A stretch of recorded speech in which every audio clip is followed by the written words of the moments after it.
आजादी के 75 साल बाद भी केंद्र सरकार अंग्रेजों के बनाए राजद्रोह कानून को क्यों बनाए रखना चाहती है, यह सवाल किसी के भी मन में उठ सकता है। आज यह सवाल देश के चीफ जस्टिस एमवी रमन्ना ने केंद्र सरकार से पूछा है और केंद्र सरकार को जवाब देने के लिए 27 जुलाई तक का समय दिया है, जिसके बाद सुप्रीम कोर्ट 150 साल पुराने राजद्रोह के कानून यानी आईपीसी के सेक्शन 124A की वैधानिकता पर सुनवाई करने वाला है। इसे अब हम सुप्रीम कोर्ट की टिप्पणियों के आधार पर डिकोड करेंगे। सबसे पहले आपको राजद्रोह कानून की व्याख्या करने वाली सुप्रीम कोर्ट की 5 टिप्पणियां बताते हैं। चीफ जस्टिस ने कहा है कि राजद्रोह कानून का इस्तेमाल अंग्रेजों ने आजादी के अभियान को दबाने के लिए किया था। इसी कानून का इस्तेमाल अंग्रेजों ने महात्मा गांधी, तिलक आदि को चुप कराने के लिए किया था। आजादी के 75 साल बाद भी क्या यह जरूरी है? चीफ जस्टिस ने कहा कि अगर हम इस धारा को लगाने के इतिहास को देखें तो इस धारा की विशाल शक्ति की तुलना एक बढ़ई से की जा सकती है, जिसके पास एक वस्तु बनाने के लिए आरी है, जो इसका उपयोग एक पेड़ के बजाय पूरे जंगल को काटने के लिए करता है। यही इस कानूनी प्रावधान का प्रभाव है। चीफ जस्टिस एमवी रमन्ना ने स्पष्ट किया कि धारा 124A के तहत शक्तियां इतनी विशाल हैं कि एक पुलिस अधिकारी जो किसी को ताश, जुआ आदि खेलने के लिए फंसाना चाहता है तो धारा 124A भी लागू कर सकता है।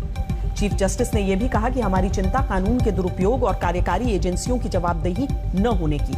उन्होंने पूछा कि सरकार कई पुराने कानूनों को खत्म कर रही है तो इस कानून को हटाने पर विचार क्यों नहीं किया। जब देश के चीफ जस्टिस खुद किसी कानून पर सवाल उठाएं तो कानून में कुछ तो ऐसा होगा जो संविधान के खिलाफ जाता होगा। राजद्रोह कानून यानी 124A में ऐसी एक दो नहीं बल्कि कई ऐसी बातें जिनको आधार बनाकर दायर की गई याचिका पर सुप्रीम कोर्ट ने आज सुनवाई की।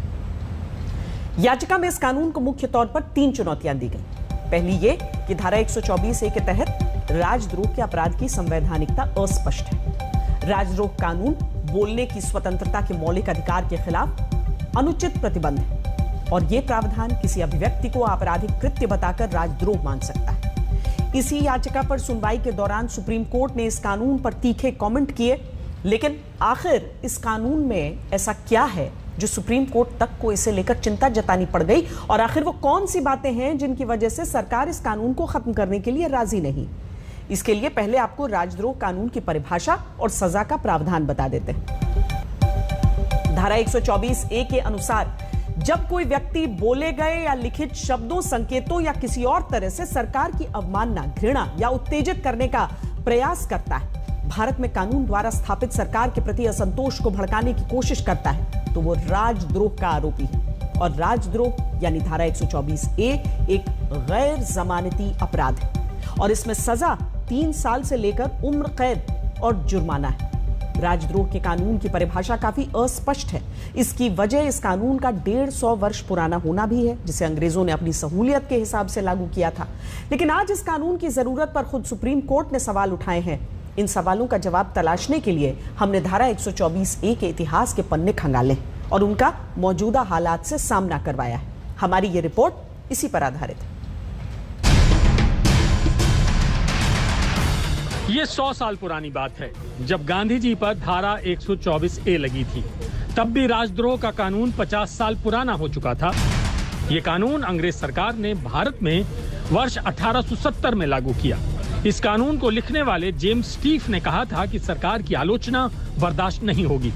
कानून में कहा गया कि ये फैसला भी पुलिस करेगी कि किस हरकत को देशद्रोह माना जा सकता है और किसे नहीं।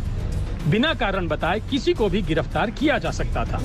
बिना सर्च वारंट किसी भी जगह पर छापा मारा जा सकता था।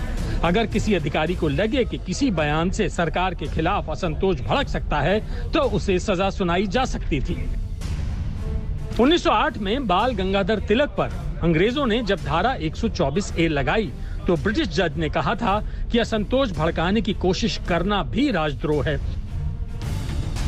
और आजादी के 75 साल बाद देश के चीफ जस्टिस ने पूछा है कि सरकार को इस कानून की क्या जरूरत है।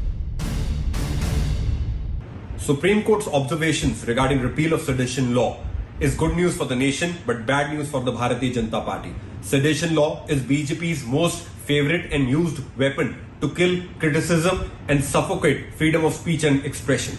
The truth of the matter is BJP's colonial mindset is responsible for the misuse of colonial sedition law. There is a 28% rise in sedition law cases registered every year since 2014. Most of the sedition law cases registered are in the Bharatiya Janata Party government ruled states. This is not a coincidence, but a well thought out strategy to completely kill freedom of speech and expression. जाहिर है अंग्रेजी हुकूमत के लिए ये कानून आजादी के आंदोलनों को दबाने का हथियार था, जिसके खिलाफ आज भी आवाजें उठ रही हैं, वैसी ही जैसी आजादी मिलने से पहले उठती थी। साल 1922 में गांधी जी ने जज के सामने कहा था कि मुझे पता था कि मैं आग से खेल रहा हूं, मैंने जोखिम लिया और अगर मुझे छोड़ दिया जाता है तो मैं फिर से वही करूंगा। महात्मा गांधी ने धारा 124A को आईपीसी के राजनीतिक प्रावधानों का राजकुमार बताया था, जिसका मकसद नागरिकों की आजादी को दबाना था। गांधी जी ने जज के सामने ऐलान किया था कि इस धारा के तहत उन पर मुकदमा चलाया जाना उनके लिए सम्मान की बात है, क्योंकि इसके तहत भारत के सबसे चहेते देशभक्तों के खिलाफ मुकदमा चलाया गया है। ये राजद्रोह कानून पर गांधी जी के विचार थे, लेकिन आजादी के बाद जितनी भी सरकारें आई, किसी ने भी इस कानून को हटाने के बारे में नहीं सोचा। वर्ष 2010 से 2014 के दौरान मनमोहन सरकार में राजद्रोह के कुल 279 केस दर्ज हुए।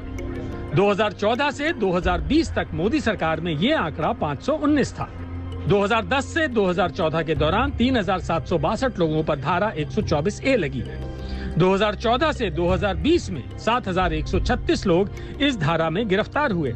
इस तरह 2010 से 2014 के दौरान हर साल औसतन 62 केस दर्ज हुए और 2014 से 2020 के दौरान हर साल 80। आंकड़े बताते हैं कि राजद्रोह कानून आजादी से पहले करीब 75 साल तक ब्रिटिश हुकूमत का पसंदीदा कानून बना रहा और आजादी के बाद के 75 सालों में भारत की सरकारों का। लेकिन क्या आगे भी सरकारें आती जाती रहेंगी और अंग्रेजों के जमाने का राजद्रोह कानून बना रहेगा?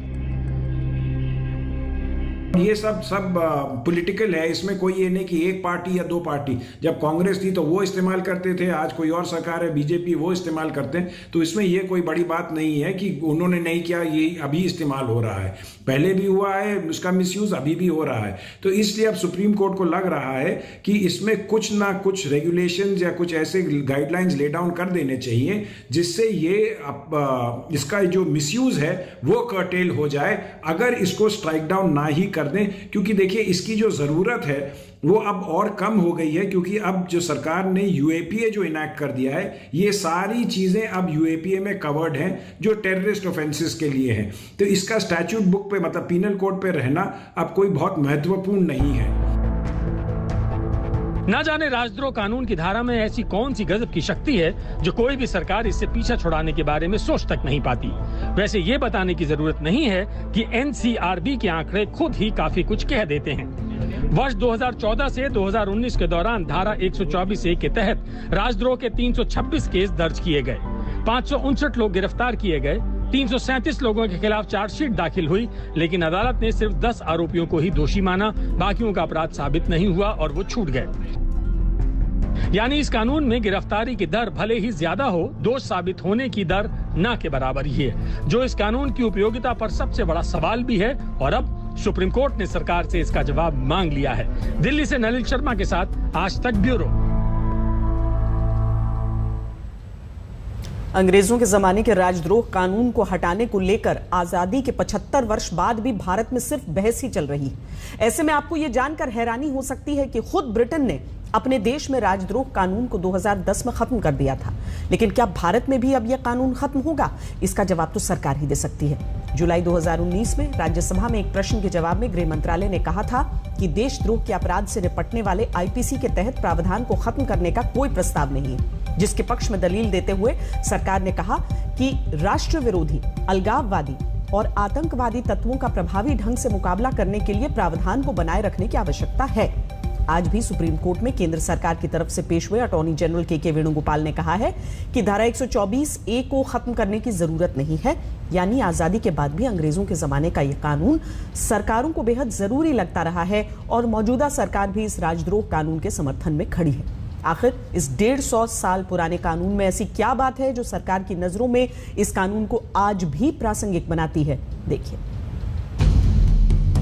देश में जब अंग्रेजों की सरकार थी, धारा 124A तब भी थी। देश में जब कांग्रेस की सरकार थी, धारा 124A तब भी थी। देश में जब गठबंधन की सरकारें थीं, धारा 124A तब भी थी। और देश में अब बीजेपी की सरकार है, धारा 124A अब भी है। लेकिन क्या धारा 124A हमेशा रहेगी? ये सवाल अगर सुप्रीम कोर्ट को सरकार से पूछना पड़ा है, तो सुप्रीम कोर्ट ने राजद्रोह कानून के इस्तेमाल को लेकर कुछ तो गंभीर बातें नोट जरूर की होंगी। ये होना चाहिए स्ट्रिक्टली टेररिस्ट ऑफेंस के लिए, जैसे खालिस्तान की प्रॉब्लम हुई तब, या जम्मू एंड कश्मीर में प्रॉब्लम हो रही है, या नॉर्थ ईस्ट इंडिया में प्रॉब्लम हो रही है, या LTTE की प्रॉब्लम थी, उन आतंकवादी ऑर्गेनाइजेशंस के लिए है जो हिंदुस्तान को बिल्कुल डिस्ट्रॉय कर देना चाहती हैं। मगर अगर आप इसका इस्तेमाल कोई फार्मर के प्रोटेस्ट के लिए करें, या इसका इस्तेमाल आप कोई आपकी पॉलिसी के अगेंस्ट हो उसके लिए करें, तो ये बात सेक्शन तो लागू हो जाएगा उस समय FIR में, बट उसके लागू होते ही जो उसका जो इंसान है उसको कस्टडी में लेना, फिर उसको बेल पे निकलना, कई साल गुजर जाते हैं उसमें। तो ये इन सब चीज़ों के लिए नहीं है। तो इतने इसको आर्बिट्ररी यूज जो इसका हो रहा है, इसीलिए सुप्रीम कोर्ट को लग रहा है अब, क्योंकि ये इतना वाइड स्प्रेड हो गया है इसका यूज, मिसयूज कहना चाहिए, हर स्टेट में जो भी हो चाहे, और ये सब पॉलिटिकल है। अंग्रेजों के जमाने से लेकर आज तक राजद्रोह कानून शक के घेरे में और सरकारों की पनाह में रहा है। राजद्रोह कानून के राजनीतिक इस्तेमाल का शक इस कानून के इस्तेमाल के तरीके से भी जताया जाता है। 2010 से 2020 के बीच करीब 11,000 लोगों के खिलाफ देशद्रोह के 816 केस दर्ज हुए। सबसे ज्यादा 405 भारतीयों के खिलाफ नेताओं और सरकारों की आलोचना करने पर राजद्रोह के आरोप लगे। UPA 2 सरकार की तुलना में NDA सरकार के कार्यकाल में हर साल राजद्रोह के मामलों में 28% की बढ़ोतरी हुई है।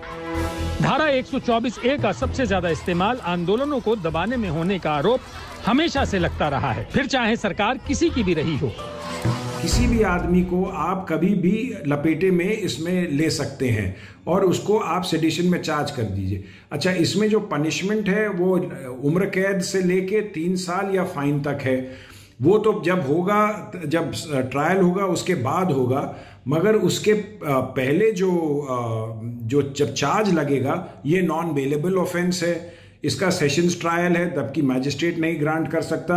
और इसका सिर्फ इन्वोक होना कि सेडिशन एक कोई भी भारतीय नागरिक के लिए इतना शर्मनाक है कि वो सोचेगा कि कौन अपने देश के देशद्रोही बुलाया जाना चाहता होगा। ऐसे ढेरों उदाहरण हैं जिसमें पत्रकारों, सोशल एक्टिविस्ट और विपक्ष के नेताओं पर राजद्रोह की धारा लगा दी गई और बाद में अदालत ने वो केस रद्द कर दिए।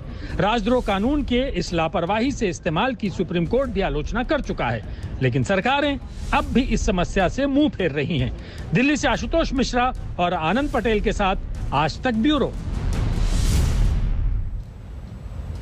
अब सवाल यह है कि धारा 124A का इस्तेमाल कब करना चाहिए और कब बिल्कुल नहीं करना चाहिए। इसको लेकर भारतीय विधि आयोग यानी लॉ कमीशन ने वर्ष 2018 में एक एडवाइजरी पेपर जारी किया था। इसमें कहा गया था कि धारा 124A सिर्फ उन मामलों में लागू होनी चाहिए जहां किसी भी कार्य के पीछे की मंशा हिंसा और अवैध साधनों से सरकार को उखाड़ फेंकने की है।